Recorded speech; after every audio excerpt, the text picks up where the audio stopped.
Hello, my name is Christoph Giebel. I'm a professor of international studies and Southeast Asian history at University of Washington.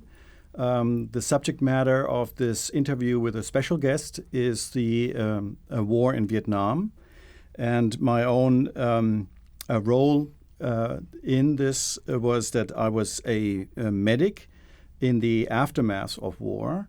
In the so-called boat people refugee crisis that erupted around 1978. And I served as a medic on a hospital ship in Indonesian waters. Became interested in Vietnam and was one of the first Western students to be allowed back into post-war Vietnam. Spent a year there in the 1980s. And at UW, as a professor, I've regularly been teaching about the war in Vietnam. And I'm also leading very regularly study programs, study groups to Vietnam, focused in particular on the legacies of war in central Vietnam. And it is my great pleasure today to welcome Nick Turse, who has academic credentials, among many others. But since this is an academic interview, I also want to acknowledge that he has a PhD from Columbia University at the intersection between history and public health.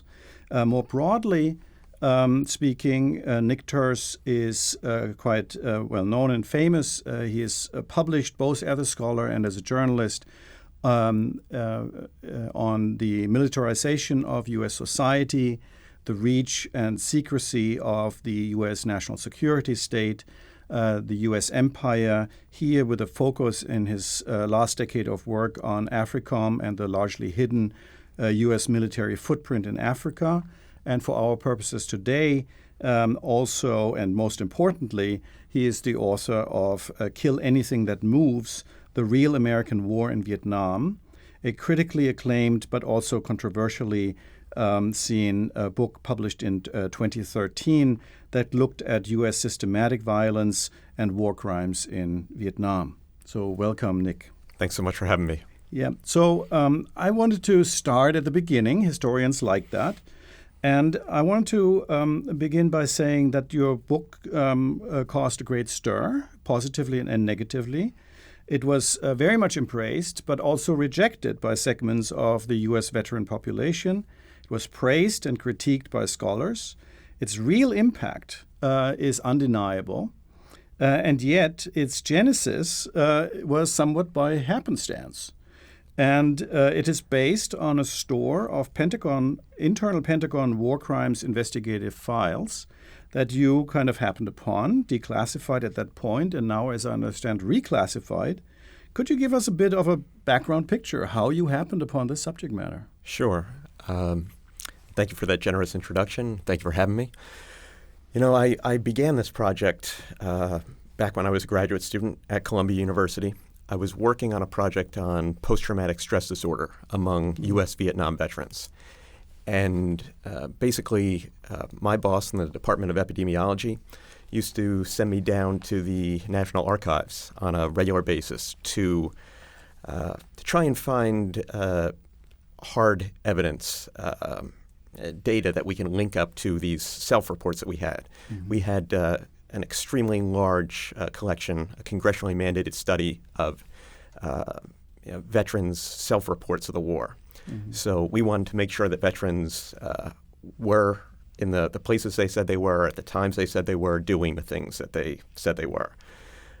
In the process of this, I was on a research trip one time, and every research avenue that I pursued, I just hit a dead end. It was like a brick wall each time. Mm. And like many historians before me, at the end of this trip, I realized I had nothing, and I threw myself on the mercy of the archivist there that I worked with. And I went up to him and I said, I can't go back to my boss empty-handed. I need something, at least a lead, or he's never going to send me back down here again. And the archivist thought about it for all of 30 seconds before he said, do you think that that war crimes could cause post-traumatic stress? Hmm. And I said, what do you have on war crimes? He said, well, we have something called the War Crimes Working Group files. They weren't logged into any finding aid. They weren't online in any way. But he knew where they were. I said, yeah, that's an excellent hypothesis about war crimes and stress, combat stress. Why don't you pull those for me?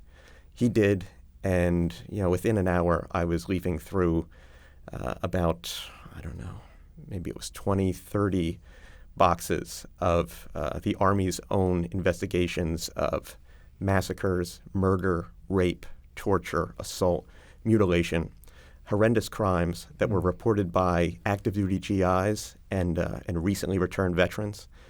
I knew the Vietnam War literature fairly well at that point. I knew they weren't in the literature anywhere. And that's how I came across these documents, and that's what sent me on a 10, 12-year odyssey that eventually became Kill Anything That Moves. Mm-hmm. So am I correct that these files are now reclassified? So how did you actually could make use of these files? Yeah. Again, they were on the archive shelves, but they weren't logged into any finding aid. And there had been a mass declassification done, I think, in the 1980s on them. Mm-hmm. And I remember asking the archivist, I said, has anybody worked with these? Because I was shocked when I saw them. And he said people had looked at one or two files, but really never the totality of the collection. So nobody really knew what was in there. Mm-hmm. And they were kind of just sitting out. And then, before I wrote Kill Anything That Moves, before I even, defended my dissertation, I wrote, I think, one or two articles from them for the Village Voice. And sometime after that, the documents were pulled from the archive shelves. And I think even to this day, you need to file a Freedom of Information Act request now for each and every file if you want to take a look at those files, or at least the last time I checked, that was the case. Yeah. So they made it very onerous, and it might have changed, but at one point there still wasn't a list of these folders. So they wanted you to file a request for each folder, but they had no list of the folders. So you're sort of a catch-22. How are you supposed to do that? So they made it difficult. But you had total access to them for a while. I did, and I was fortunate to have a dissertation advisor at Columbia, an eminent public health historian named David Rosner, who, if anyone is also responsible for Kill Anything That Moves, it's him, because when I told him about these files, he said, you have to get down to the archives and get these. And I said, they're there. I'm able to access them. They're 40-year-old records.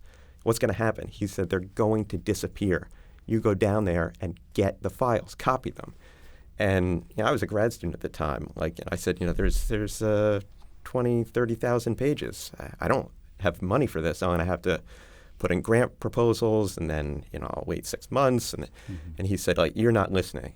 And this will date this, how far back it was, but he went into his desk drawer, pulled out a checkbook, wrote me a check on the spot, and said, now you have no excuse, go get the files. And within 24 hours, I was driving down to the National Archives. I put every cent David gave me into copying those files. I would go in first thing in the morning. I would copy until they threw me out at night, and then at night, I would sleep in my car in the archives parking lot to save money, and I used to put a sign on the dashboard that said "Car broke down, tow truck coming tomorrow," and and every night I would change a different level of the parking garage, because I knew there were different security guards and different shifts, and they never caught on. And within 4 or 5 days, I had that entire collection. I was driving back to New York with it, and I was very lucky because, as I said, at some point once I published, they pulled those documents. They got wind of it. That's an amazing story. So you followed up on the investigative cases that in those files in the United States, reaching out to some of the veterans that were involved in these investigations and in the actual events and crimes there. But what is also so noteworthy is that you also were committed to doing research in Vietnam and reaching out, trying to track down survivors of the incidents reported in these files. And can you take the listener along on this journey back to Vietnam? How did you try to find people? Was it by locality, by name, just general incidents? How did this work for you? Sure. I have to thank and give credit to the Los Angeles Times because once I finished my dissertation, I went to the LA Times with the records, and I was lucky enough that they thought it was a significant collection. And this also dates this because now I don't think there'd be any chance that there'd be money for a project like this. But they took me on for a year and a half as a freelancer for just this one project, and they were the ones that sent me to Vietnam for the first time. And I was lucky to have these U.S. records to work from, and in some cases they're very detailed. And I had the name of the hamlet, the village.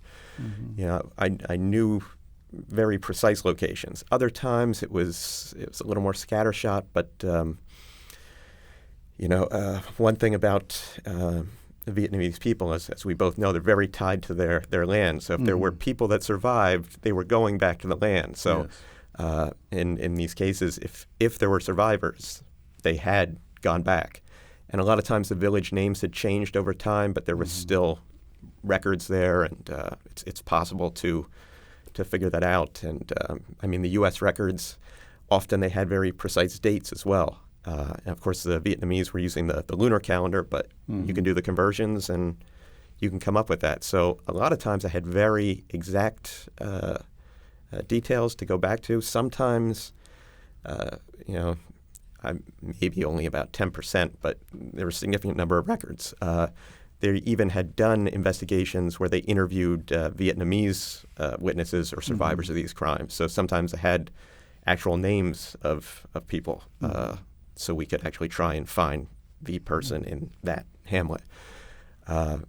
Sometimes when it was a less precise location, those were some of the most eye-opening experiences, because I remember one particular case file, which was the size of several phone books. I mean, the Army investigators did a tremendous job investigating, and then almost nothing came of the case. They never prosecuted anyone. There was never a court-martial, nothing like that. But these files I really wanted to follow up on. We had a general location, and we went to that area, found there was a lead that our fixer had. We went to the hamlet. There was a massacre monument there. This must be it. He read it, and it was actually a massacre by South Korean troops there at roughly the same time. So we talked to people in the hamlet, asked them, was there another massacre like this nearby? Sure, not the next village down the road, but the one after that. We went there. There was a monument there. 3 massacres in that village. 2 U.S. massacres, one by South Vietnamese forces. None on the right day. Is there another massacre? Sure, next village down the road. Go there. Another massacre monument. Tell them, the one that we're looking for.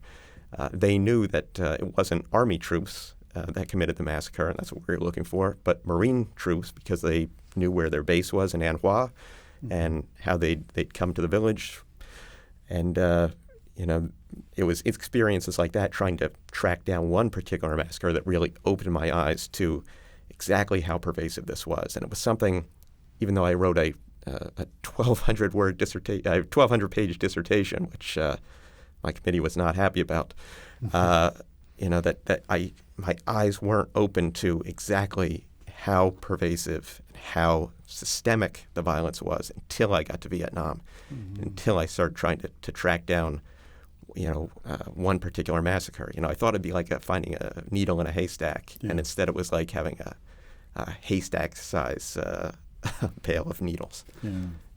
Did you find Vietnamese authorities generally open to your research, helpful, or did you find there were constraints? I always had a fraught relationship with Vietnamese authorities, and it was one that I hadn't expected until I got on the ground there. I actually thought that they'd be sort of supportive of my work. That it lent itself to the narrative for the the Vietnamese histories of the war. But in fact, I always felt that that the government, felt that something like the work I was doing could cause a rift between the United States and Vietnam, and they wanted good relations. Yes. And so we're now in the late 2000s. This is in 2007, 8. Yeah, or so, right around there. 2006, I think, was my first research trip. Yes. I went again in 2007, 2008, 2010. So definitely U.S.-Vietnamese relations are on the upswing. Yes, they're on the upswing, and I think they were very afraid. I had to keep downplaying my work and underselling it, saying that I didn't think anyone was going to read it. No one really cares about the Vietnam War anymore in America, and it's it's more of an academic work, and I did everything to try and assuage them on this point, because there was always a hesitancy on this. I was worried about if I was getting sometimes how faithful is the translation. Sometimes there are local officials around. Are they influencing these people? Now, of course, I was going to places where I had often U.S. records that said there was a massacre there. So, it's I was fairly certain that this wasn't made up by the American GIs. Or I had contemporaneous Vietnamese records that were leading me back to a place. There was a robust anti-war literature at the time that had accounts. But still, I was wary. So when I'd come back from Vietnam, I'd take a random sampling and have the interviews retranslated, and to make sure that the questions I was asking were, that they were translated correctly, and the answers that I was getting back were also, I was hearing the right thing, and as a reporter.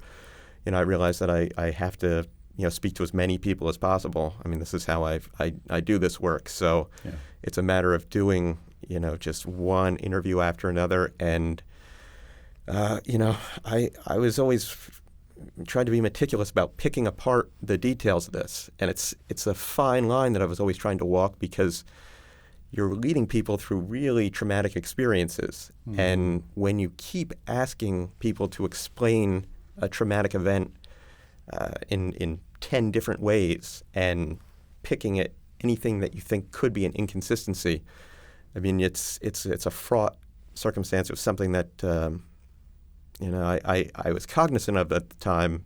Since then, I've come to be even more cognizant of that fact, and that I think I put people through a lot of re-traumatization. Let me dig a little bit here, right there. Sure. Because, you're quite unique, because you bring sensibilities both as a scholar of public health, trauma, and journalistic sensibilities to this work. Sure. And so this is, of course, goes to the heart of what we might broadly call war and trauma.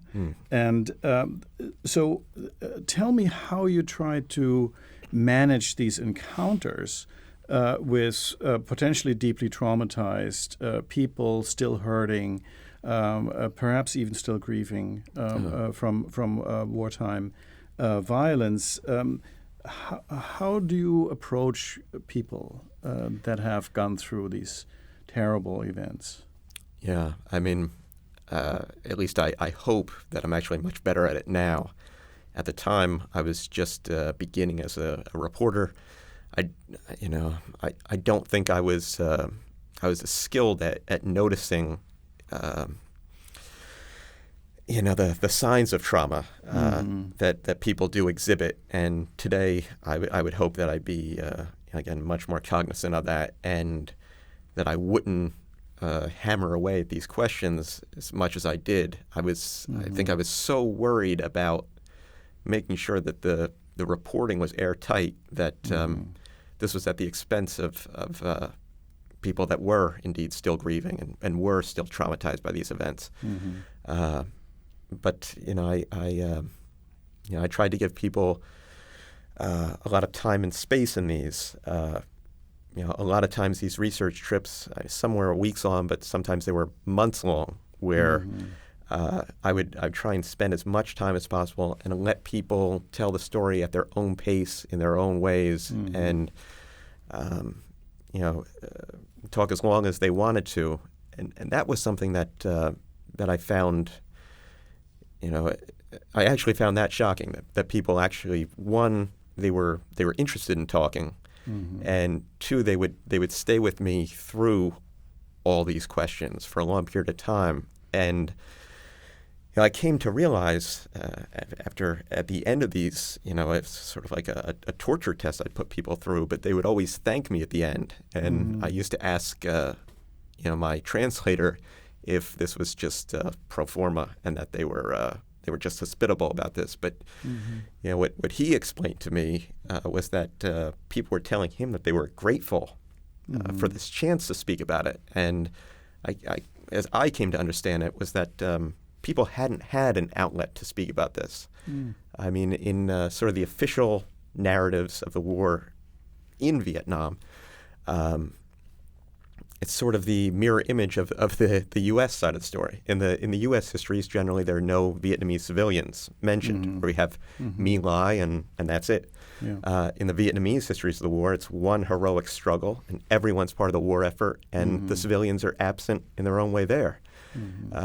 And a lot of times people the individual suffering is subsumed by the heroic narrative. A heroic revolution that everyone was behind. But that's absolutely right. And people said they'd never had this opportunity to just talk about these experiences, that officials told them after the war, like, look, we have to look forward. It's time to build up the country. We've been in war for 40 years. It's time to move forward.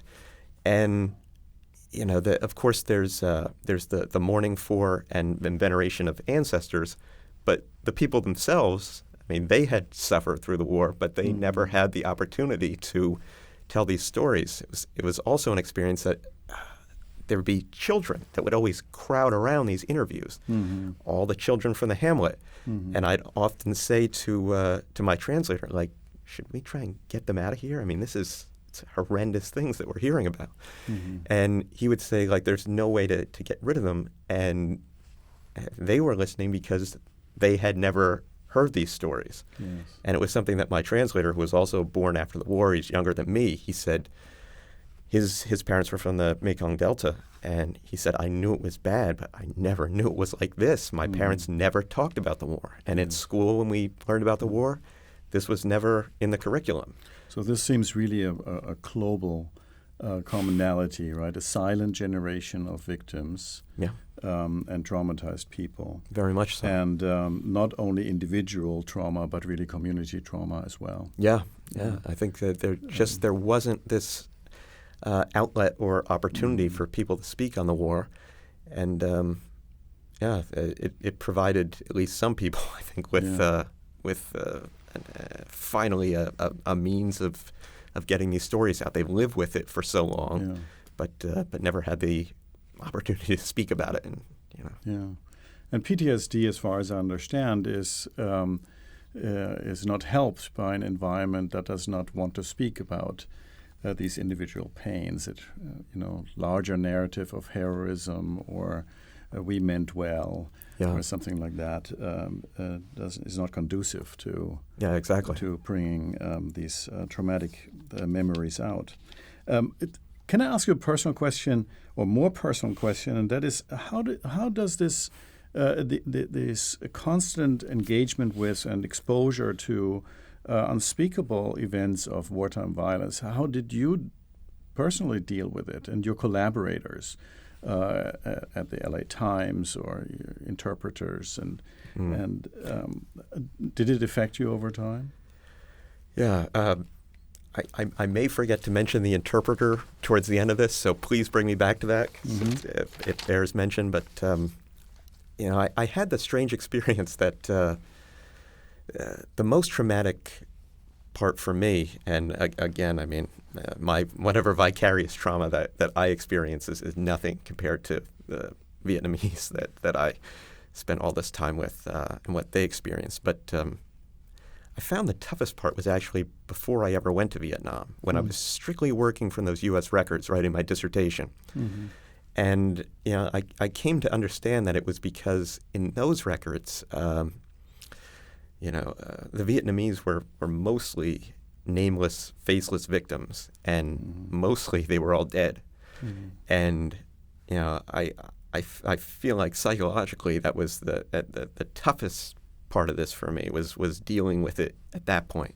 Mm-hmm. And when I got to Vietnam, even though I was hearing stories of unspeakable suffering, people telling me about the worst days of their lives, the worst days almost anyone can imagine, the fact that they had endured and they had gone on and lived full lives and raised families, it sounds trite to say something like the triumph of the human spirit, but I really felt like that's what I was seeing there. These people were able to go on with their lives, and they didn't forget, and maybe some didn't forgive, but they were able to move on. That, I think, made it a lot easier for me.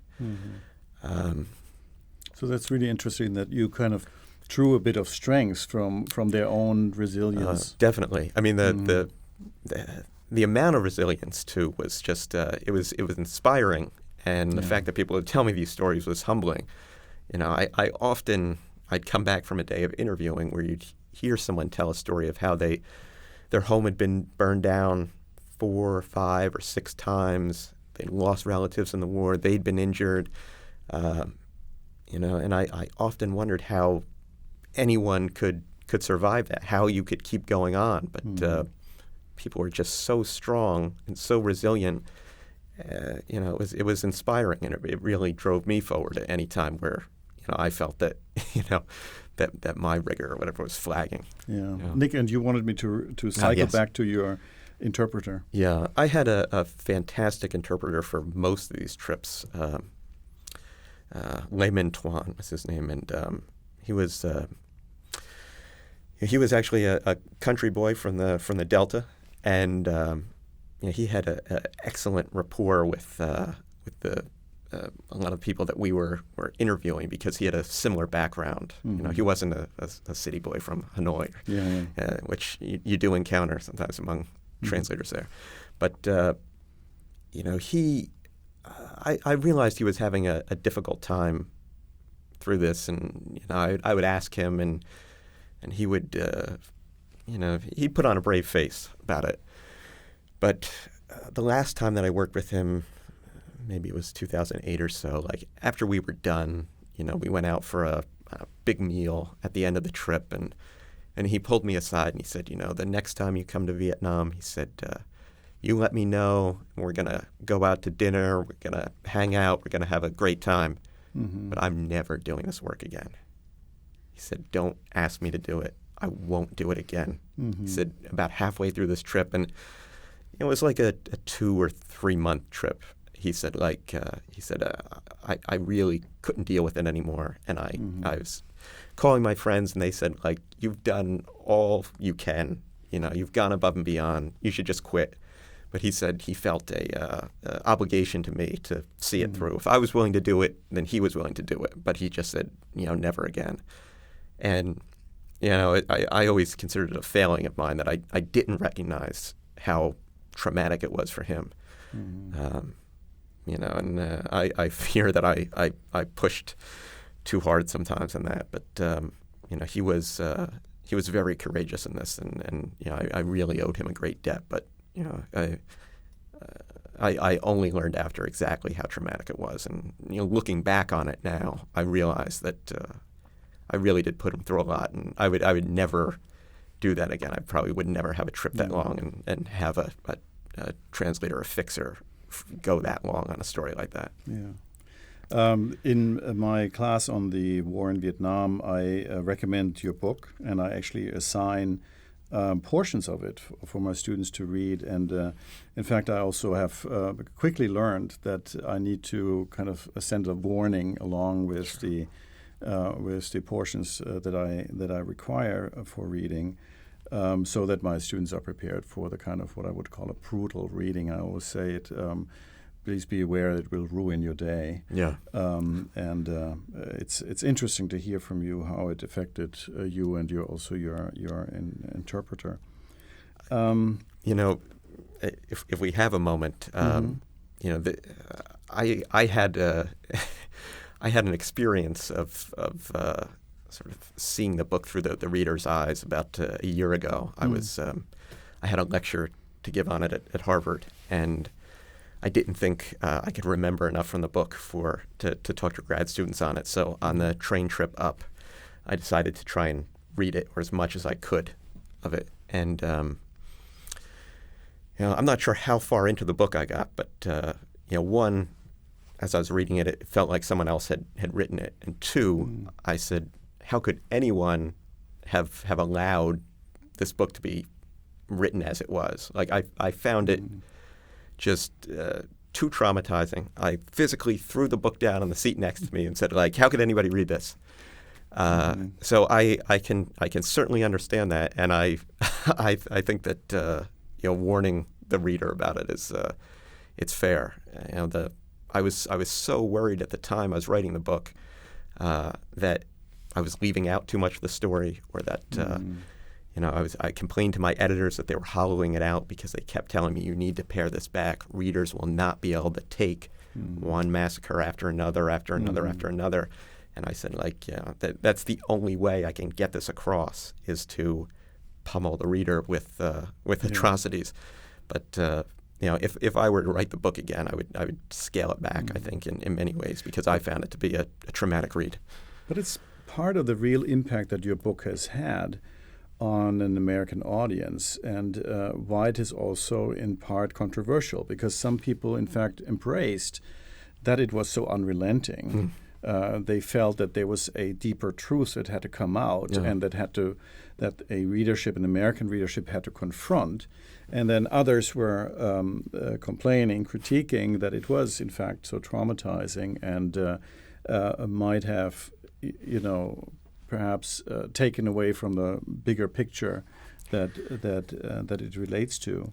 Let me follow up here on something that we have already kind of mentioned briefly in our conversation. That is, Vietnam is a difficult research terrain, right? You need a visa for research. You need local sponsors who are kind of responsible for you, and particularly in sensitive subject matter research, usually they're handlers, minders, at least keeping track of what you're doing. And I know that from my own experience doing research in Vietnam on politically sensitive issues.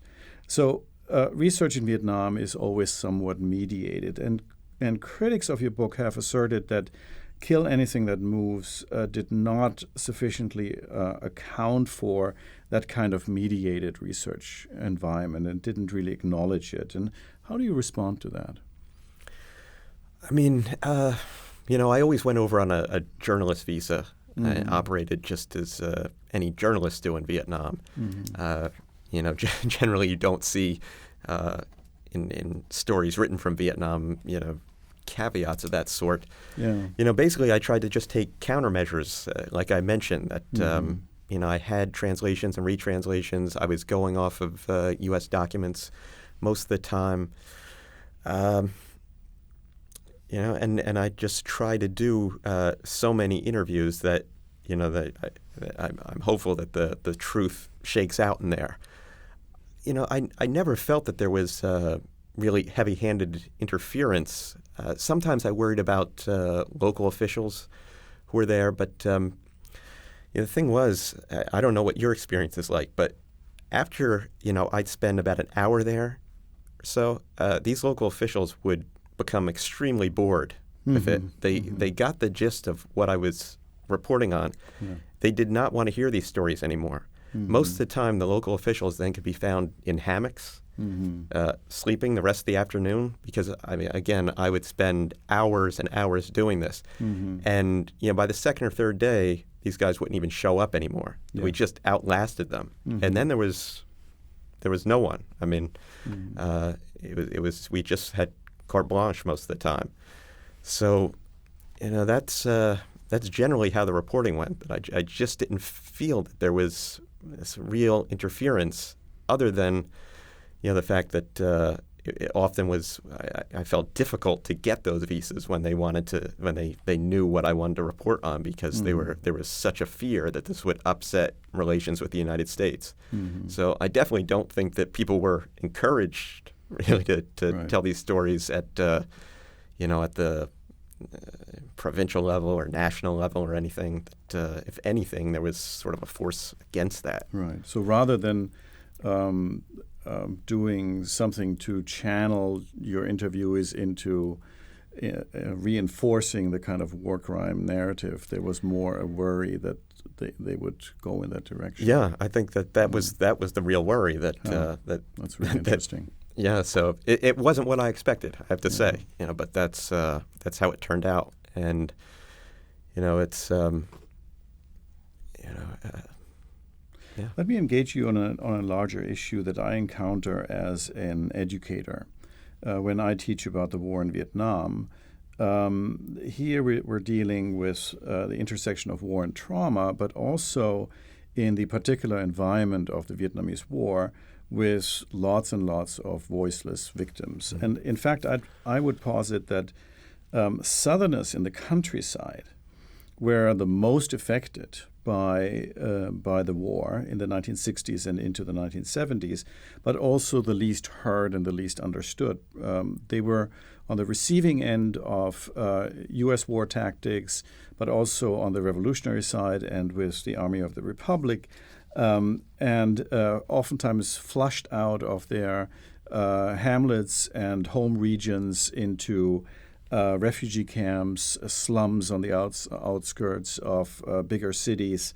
Of course, most of the civilian victims in the Vietnam War were from the southern countryside. And precisely because these southern rural people stand against the kind of false binaries in our narratives of the war, that it was North versus South only, and that there purportedly was just but one unified anti-communist South Vietnam, they are kind of forgotten. They are not. People don't have an incentive to acknowledge their existence, and yet, when I want to teach about the war, I feel they are the ones that needs to be most acknowledged.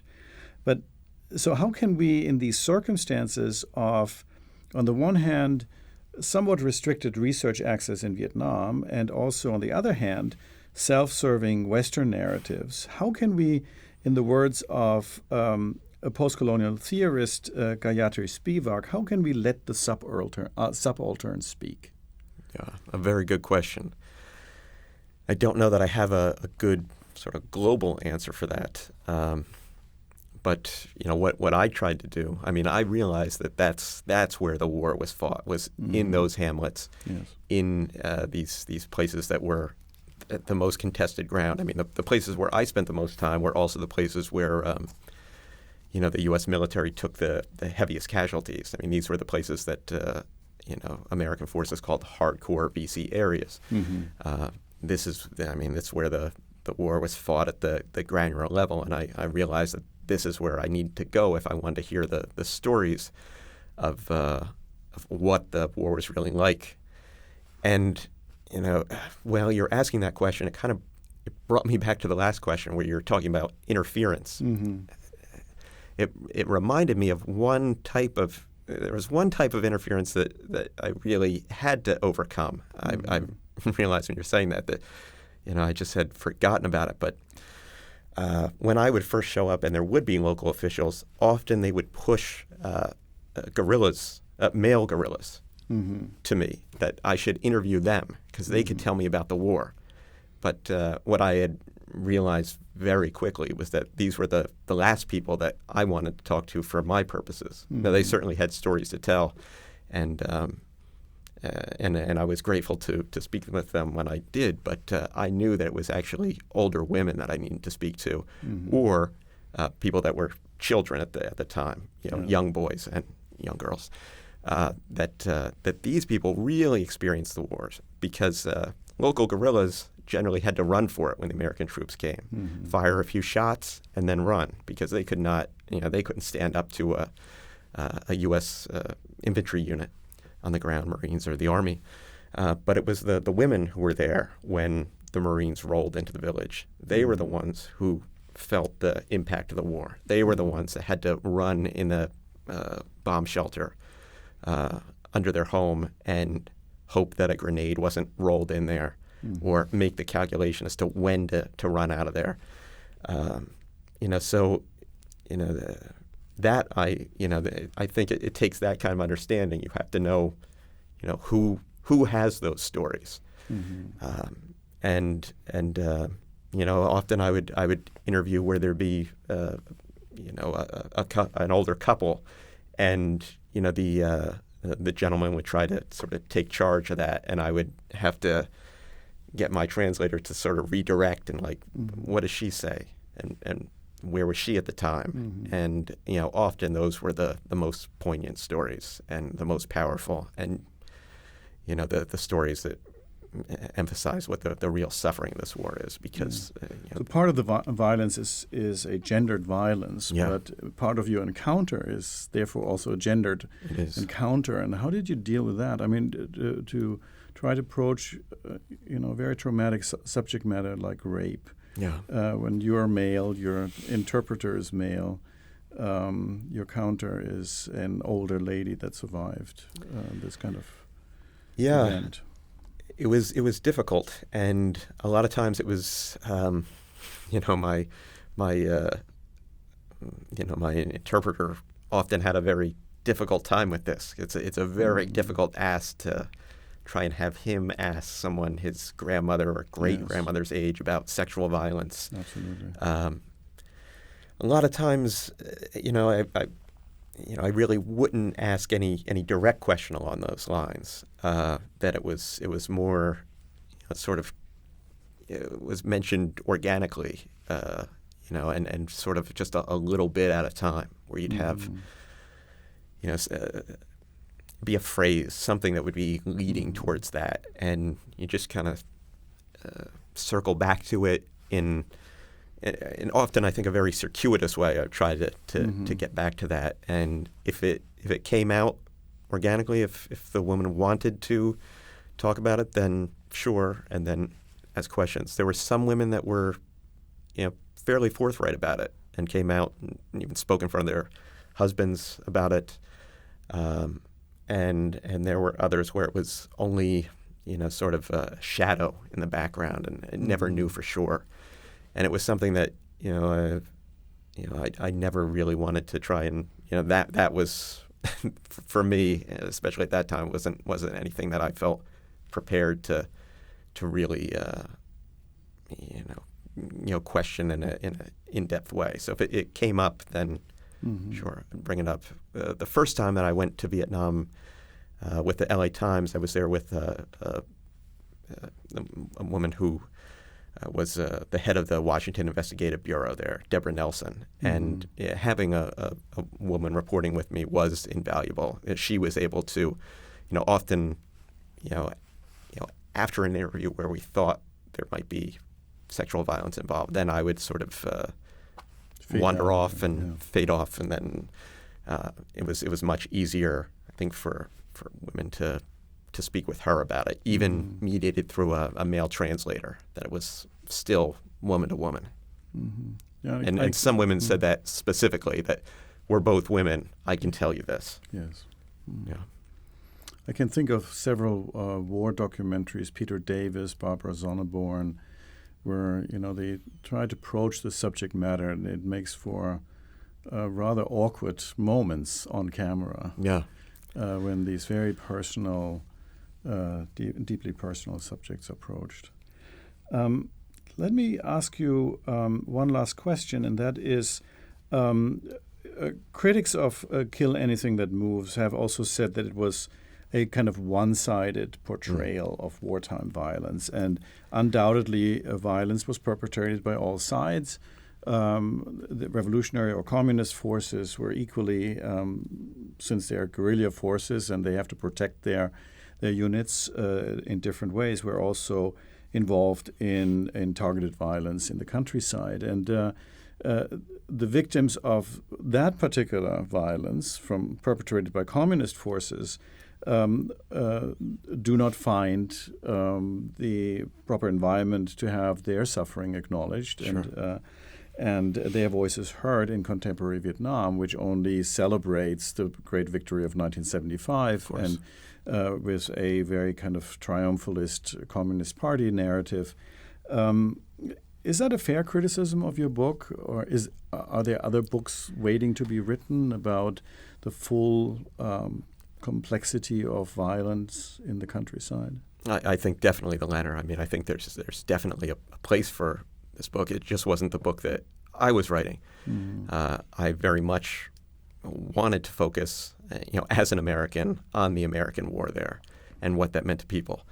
I think you'd probably be hard-pressed to find another book, at least. I mean, I don't know the literature very well anymore, what's come out since, but in the 10 years before Kill Anything That Moves, it has more, at least, citations for violence committed by the revolutionary forces, by the North or from the Southern guerrillas. I think I have something like in the notes, maybe a full page of notes, maybe a page and a half, something like that. So the interested reader of my book can certainly go and find a tremendous wealth of source material. So it is out there. I mean, during the war and since, there have been works that have, if not plumbed the depths completely, that have focused on this in some way or another. And I think it's a worthy subject and one that definitely should be done. I've always thought that Kill Anything That Moves is something too that was just sort of a first draft. That I always thought that one day I hope that a Vietnamese scholar in a freer Vietnam could write a much better version of that book, and I think would do a much better job. There are great limitations as an American who doesn't speak Vietnamese, and that the job could be done much better by someone else. And I hope it is. I hope the book that my critics talked about is written. I hope a better version of my book is written.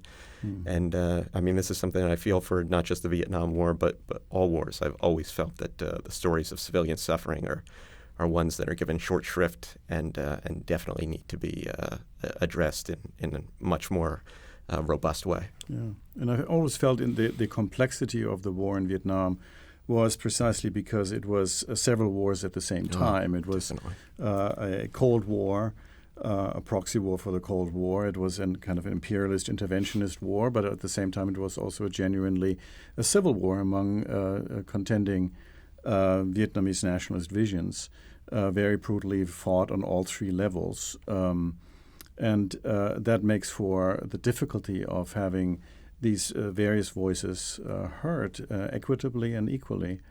I always felt as a scholar of Vietnam that it would really be time for some kind of a version of a Truth and Reconciliation commission in Vietnam to really face conclusively what had happened 2 generations ago. Yeah, I mean, I think it's a fantastic and worthy idea, and one that really would have to be implemented like immediately, if not sooner, because every day we're losing more and more people from that generation. But I mean, the stories are there, and the people were there for me to find, and I think it'd be an important task to have that sort of truth and reconciliation process. I think it's in many contexts it's extremely beneficial. Yeah. Nick, I want to thank you for your time. I also want to thank you for Kill Anything That Moves, a book that I think has made a real impact and is a valuable tool in my classroom for sure, and for your insights right now over this last half an hour. Thank you so much. I really appreciate it, and I appreciate the questions and for you, exposing the next generation to my book. It's what I always hoped. So thank you so much. Thank you, Nick.